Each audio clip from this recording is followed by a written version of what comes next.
Everybody, Rothstein here, Betting Public Sports Show. I'm your beloved host, famed Rothstein, a.k.a. Michael Snackson, a.k.a. Bay Old Wolf, a.k.a. Malcolm Excellence, a.k.a. Hacksaw Jim Thuggin, a.k.a. Yves St. Croissant. Today's Tuesday, November 19th, 2024. Pardon me and my extra chins. About to go into the barbershop here and get a nice cut and whatnot. I'm actually slimmer than I look. For real, though. Trust me, I lost like mad weight. But at any rate, make sure you like and subscribe to this channel. Leave comments, share the content. Okay? Thank you for all the recent new subscribers. Got about 10 of them over the weekend. Thanks, guys. I appreciate that.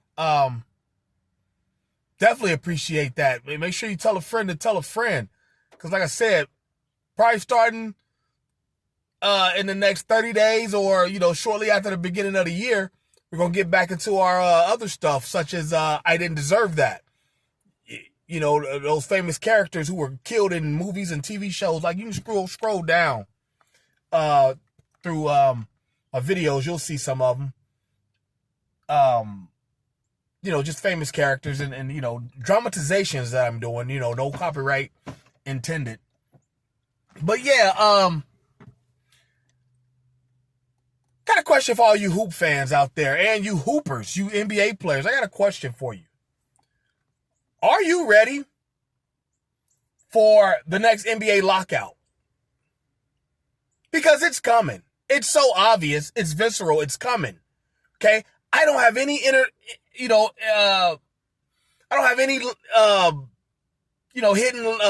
knowledge or sources that are telling me this is going to happen.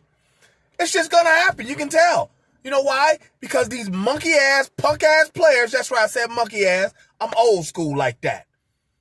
You know what I'm saying? But these punk ass players are out here on that bullshit, talking about they ain't playing back to backs. They just doing, these guys have if I can use it in the economics term, the diseconomies of scale are starting to go to the intersection where they meet the where you're no longer satisfied with what you're doing. The what is that called? Damn, I forgot what that's called. But yeah, the diseconomies of scale where the players seem to have way too much power. Diseconomies of scale. They have way too much fucking power. And the owners are getting tired of it. And I think it's going to come to a head here real soon. What do they call that? Damn, I'm stuck now. where you don't have the same satisfaction as you used to. Damn. But basically, they don't have the same satisfaction with these players that they used to.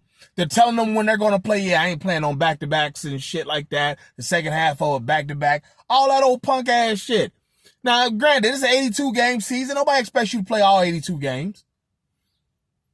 You're going to probably, a little nick here and there, probably need to sit out, do some rest here and there. But, like, just telling them when you ain't playing, shit, they ain't about to deal with that. They ain't about to deal with that. First of all, see, that's the thing. The athletes, they might be what makes that entity, that team go and make money, the stars and whatnot. But you're not what makes that owner go. That owner has other businesses that makes him hundreds of millions, if not billions of dollars a year. To him, your labor, that shit you talking to him, trust me, if the other owners, the other 30 some odd owners in the league could go along with it, they get rid of you. But like, Jerry Buss said about why he wouldn't trade Kobe. He's not going to trade Kobe. He never wanted to trade Kobe because he knew he wouldn't get a 5-star diamond back. Like that. So, yeah, the law of diminishing returns. That's what I was thinking of. The law of diminishing returns. That's what's coming on with these athletes. The law of diminishing returns. The owners don't have the same satisfaction of you anymore. You know, you're getting paid $60 million a year to tell a motherfucker when you gonna play shit. You know, you gotta remember, these owners, let's be honest. Let's just keep it a buck. Most of these owners, 60-year-old white men, they don't respect athletes like that. You know, they were probably bullied in school, you know, or whatnot. They were, you know, like in the sports they played, you know, they probably played a little bit of basketball or soccer and equestrian. But for the most part, you know, you might be rich and privileged, but you don't live the life they live, and they gonna let you know that. Like, wait a minute, goddamn. First of all, you did that old punk ass shit about the governors. Calling the teams the governors because you don't like the word owners. Man, get the fuck out. I'll put it like this. You know, maybe these owners of the teams, the governors, you know, granted, those are billionaire problems that I probably will never have. But at the same time, they probably was just like, you know what? Whatever. I'm gonna be a billionaire no matter what he called me. You know what I'm saying? Whether he calls me owner or governor, I'm gonna be a billionaire. So it's gonna be what it is what it is. But at the same time, me personally, maybe that's just the working man stiff mentality I have now. I'll be damned if I paid billions of dollars to own a team and somebody tell me I can't call myself the owner. Man, suck my dick. You're the labor force. You don't get to tell me a goddamn thing. I tell you. But the union and whatnot, they went with it, and so that they're called the governors now. And it is what it is. Again, like I said, it is what it is. But yeah, like, Joel Embiid, like, for the life of me, I listen, there's two players I don't get. Now, granted, I was never a basketball player. I made freshman basketball in high school. Realized I was going to be the 11th, 12th man, 10th man, and was just like, nah, I'm cool. Quit, went to baseball conditioning. You know what I'm saying? And just, but two players I'll never get. Like, I don't understand their popularity. Paul George and Lou Williams. Like, I do not get why these guys are popular or good players. Paul George, his whole claim to fame is LeBron answered him with a three in the playoffs one year. Like when he was in Indiana. He hit a three. LeBron had already been in the league probably almost 10 years by that time. 8, 9, 10 years. He comes back down on the next trip and busts a three right in his face and says something to Paul George. And ever since then, they've always thought that Paul George was on some level LeBron's rival or whatever. I don't know. Never was, never will be. Because you know why? Because Paul George is soft as shit. Well, I know he broke his leg. Don't get it twisted. I know he broke his leg. I saw that horrible incident in the, what was that? I want to say that was international play. But like, this dude keep getting these contracts and all this shit, and it's like, and he don't play. Like, we're paying these motherfuckers. They gonna pay you $60 million. It's gonna probably come with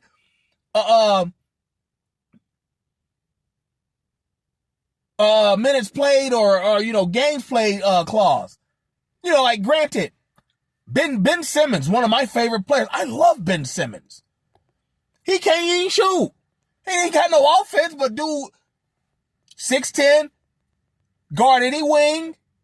He distributes. He coming off the bench getting 8 and 10 points and 8 and 10 assists now for the Sixers or the Nets rather. Getting 8 and 10 assists a game for the Nets off the bench now that he's playing. But talking about back injuries and whatnot, they're gonna probably put some type of clause in there that says if the team doctors can't disclose or discern your injury, you have to play. Or you don't get paid for that game. That'll make them motherfuckers straighten up. Then they talking about mental health. Remember that was a big thing a couple years ago? Big players with mental health issues and shit. Like, you make $20 you guys are making a king. You guys are making more in one season than the average person who comes to watch your game will make in their lifetime, in their whole working lifetime. Fuck is you talking about? Mental health.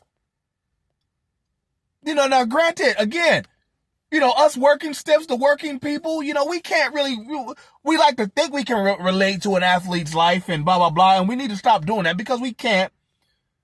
But I don't know. I would love to make $5-10 million a year and then think something was wrong with me and shit.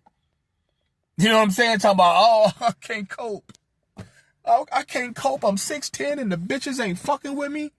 My baby mama, I got a bunch of lawyers to go to court for me and shit, and agents, everybody to handle everything I need to do except play ball. Like I said, granted, I don't know. But yeah, man, again, Lou Williams, I don't get what dudes, I don't get what dude is even that popular of a guy. Like, you know him for tricking, being at strip clubs and eating wings at a strip club. That's what you know him from. I've been watching basketball since I was 8-9 years old. Sports betting the last 10 years. I can't remember a time I even bet on Lou Williams or his team. And I'm seeing all these guys on podcasts and whatnot. Like, reason I brought up Lou Williams because that little punk ass shit he did with Michelle Beadle. Like, you did some bitch ass shit for real. I thought you was like supposed to be for the culture. Let that girl say that. You ain't say shit. Lie, try to laugh it off and shit. You ain't say shit. You supposed to storm off the set. Because trust me, if you'd have said something about your tricking adventures and all the bitches you be fucking, or supposed to have been fucking, she would have walked off the set on your ass, just like she did Stephen A. Smith years ago when she was at ESPN. When he was talking about Ray Rice and the domestic violence, she she went out of her way to shit on him on social media. Which is something ESPN employees were not supposed to do at that time, critique each other, negatively anyway, and she did that, and nobody did nothing about it. You know what I'm saying? But yeah, you guys, that's another thing. How you guys doing podcasts in the middle of the season? Any athlete, Micah Parsons too. Like, how are you guys doing podcasts in the middle of the season? I mean, okay, Micah Parsons, okay, yeah, yours could probably be on a Tuesday because that's the mandatory NFL off day, Tuesday. But just like, why? Why, why would you put? And then any athlete, like, I don't understand why you do podcasts in the middle of the season. But what really chaps my ass is, like, now these are former basketball players. All these basketball podcasts, they're all the same. They talk about tricking, locker room fights, and beef, scuffles and shit like that. NFL locker room sound like it's some jail shit. Somebody trying to get punked, fighting, all that old punk ass shit. Like, the NBA don't even really sound like a fun place to even play. You know what I'm saying? It really doesn't. And then, but yeah, you're going to get locked out. And when the NBA gets locked out, guess who will be right behind them? NFL. NBA, your lockout's coming. Your lockout's coming shortly after LeBron says he's going to retire. When LeBron says he's done, you'll be locked out the next summer. I can almost guarantee it. Because they're going to readjust these diseconomies of scale. They're going to fix this shit. They're going to bring all y'all back to the medium because they're going to say none of y'all got the cachet of LeBron got. Now, granted, I know Kevin Durant's just as good. What's his name? Steph Curry's just as good, but them niggas old too. They going to all retire about the same time. Speaking of old athletes, shout out to goddamn Alex Ovechkin from hockey. The Washington Capitals. I just watched Sunday. Homie had a hat trick. 3 goals in the same game. A hat trick. So Monday they playing I think they were playing the Utah Hockey Club, or whoever they were playing. I'm looking at it, I was like, I don't know if I want to take Washington, even though, Ovechkin on some other shit this year, because him and LeBron are exactly the same age. I think they were both born in 1985. So they right up under 40, and they're mirror images of each other. Because, LeBron's chasing the ghost of Jordan, and on some level Kobe, but definitely Jordan, and Ovechkin's chasing a ghost from another era as well, Wayne Gretzky. But yeah, so I'm sitting here, and I'm like, do I want to take them or not on a back-to-back? Nah, I just left it alone, and they smoked their team, and Ovechkin had 2 more goals. 39 years old, 5 goals in 2 games.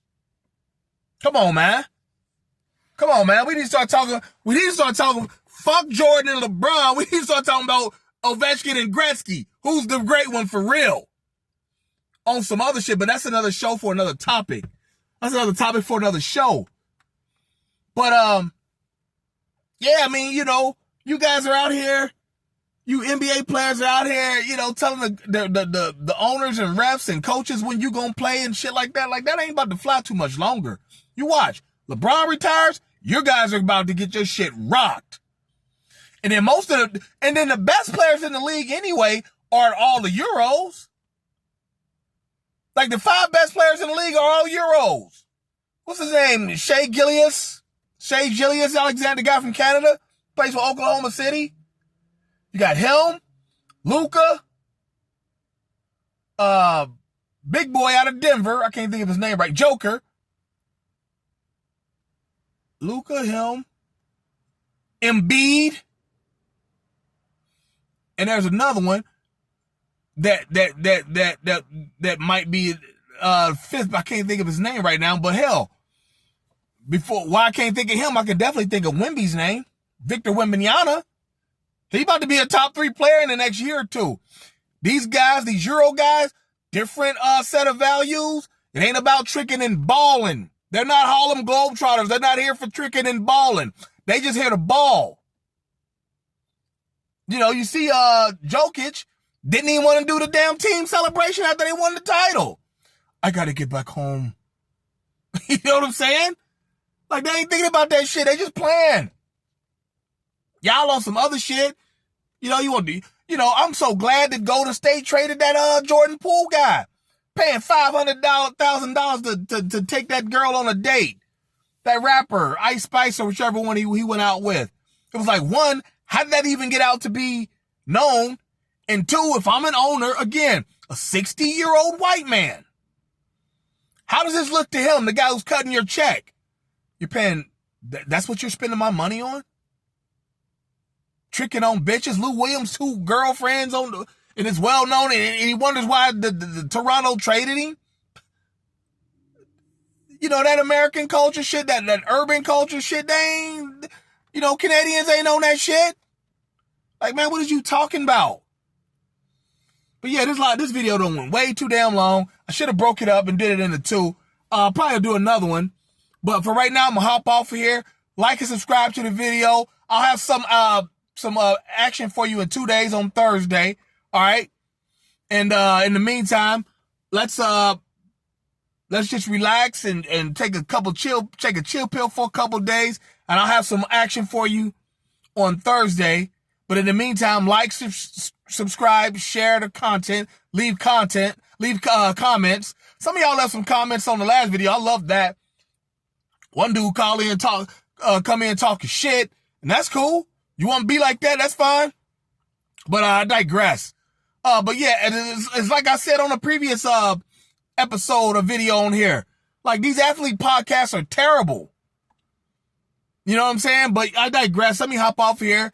Leave your like, subscribe, and share, and I'll holler at you on Thursday. Until then, everybody be well. Peace.